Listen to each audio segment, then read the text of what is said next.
बिस्मिल्लाहिर्रहमानिर्रहीम। अस्सलाम वालेकुम व्यूअर्स, आज की इस वीडियो में हम पाकिस्तान पिनल कोड के सेक्शन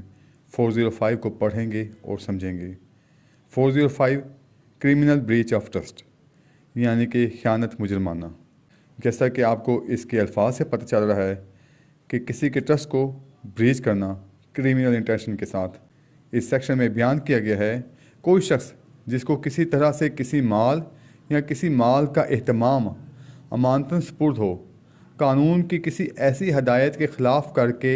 जिसमें अमानत मज़कूर के अदा करने का तरीक़ा मुअय्यन हो, यानी कि उसमें तरीक़ा बयान किया गया हो, या किसी मुआहिदा जायज़ के ख़िलाफ़ करके जो चाहे सरी हो या मानवी तौर पर, यानी कि ऐसा मुआहिदा चाहे वो ज़ुबानी हो या फिर तहरीरी हो, जो इसने अमानत मज़कूर के अदा करने के तरीक़े की निस्बत किया हो, यानी कि उसमें यह बयान किया गया हो उस माहिदे में कि इस अमानत को इस तरीके से मैं अदा कर दूँगा या वापस कर दूँगा, इस अमानत को मैं इस तरीके से अपने पास रखूँगा और उसके बाद इसको वापस कर दूँगा। माल मज़कूर को, यानी कि जो माल उसको दिया गया हो, बदयांती से अपने तसर्रुफ़ बेजा में या अपने काम में लाए, या इस माल को बदयांती से अपने इस्तेमाल में लाए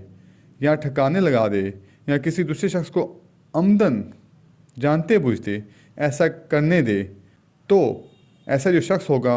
उसके बारे में कहा जाएगा कि इसने ख़यानत मुजरमाना की, यानी कि क्रिमिनल ब्रीच ऑफ ट्रस्ट किया। इसकी इलस्ट्रेशन में बयान किया गया है कि ए जो है किसी मुतवफ़ी शख्स के वसीयत नामे की रूह से वसी हो और बदयांती से इस कानून के ख़िलाफ़ वर्जी करते हुए, जिसमें वसीयत नामे के मुताबिक उसकी जो विरासत है, उसकी जो जायदाद है, जो भी उसके असासजात हैं, उसके तकसीम करने का हुक्म हो, और ऐसा जो तरका होगा वो अपने काम के लिए इस्तेमाल में ले आए, तो ऐसी सूरत में ए ने ख़यानत मुजरमाना की। इसकी इलस्ट्रेशन बी में बयान किया गया है कि ए जो है उसका एक गोदाम है और जेड सफ़र पर जाते हुए अपना फर्नीचर इस मुआहिदे की शर्त पर अमानतन इसके सपुर्द करता है, यानी कि ए की सपुर्द करता है जिसका गोदाम है, कि ये गोदाम के कमरा का मकरा किराया अदा करेगा और उसके बाद इसको वापस कर दिया जाएगा। ए इस फर्नीचर को बेच डाले या अपने इस्तेमाल में लिया है, तो ऐसी सूरत में ए ने इस सेक्शन के तहत ख़यानत मुजरमाना की, यानी कि क्रिमिनल ब्रीच ऑफ ट्रस्ट किया। इसी तरह इसकी इलस्ट्रेशन सी में बयान किया गया है कि ए ढाका में रहते हुए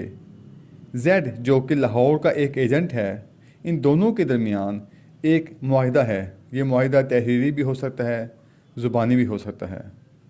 कि जो जेड है वो जो रुपया ए को भेजेगा, यानी कि ए को जो ढाका में भेजेगा,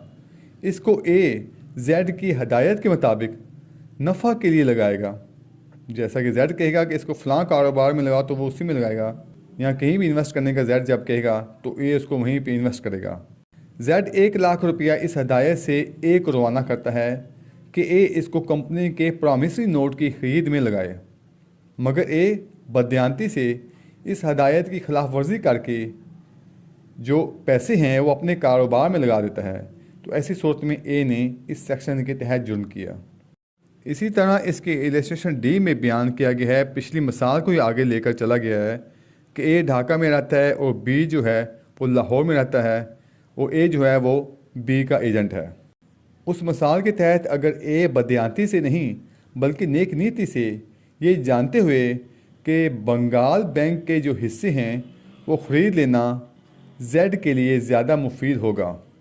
जेड की हदायत की ख़िलाफ़ वर्जी करते हुए वो कंपनी के प्रामिसरी नोट ख़रीदने की बजाय बैंक बंगाल के हिस्से जेड के नाम पर ख़रीद लेता है,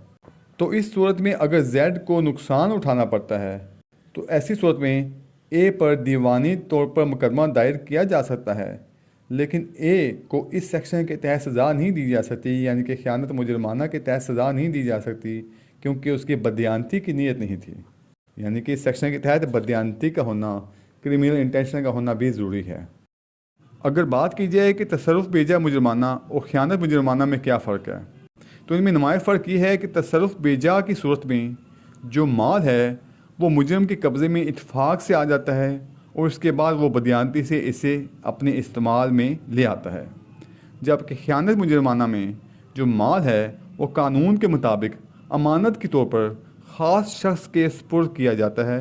और वो बदयांती से इसे अपने इस्तेमाल में ले आता है या जानबूझकर किसी दीगर शख्स को ऐसा करने की इजाज़त देता है।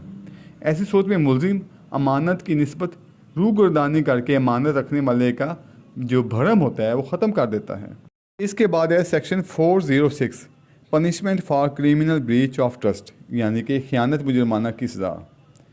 जो कोई शख्स ख़यानत व जुर्माना का मुर्तकिब होता है, इसको दोनों किस्मों में से किसी किस्म की कैद की सज़ा दी जाती है, जिसकी जो मियाद है वो 7 साल तक हो सकती है। यानी कि इसको 7 साल तक की सज़ा दी जा सकती है, जो कि सादा भी हो सकती है और कैद बा मुशक्क़त भी हो सकती है, या फिर ऐसे शख्स को जुर्माना आयद किया जाएगा या फिर दोनों सज़ाएँ दी जाएंगी।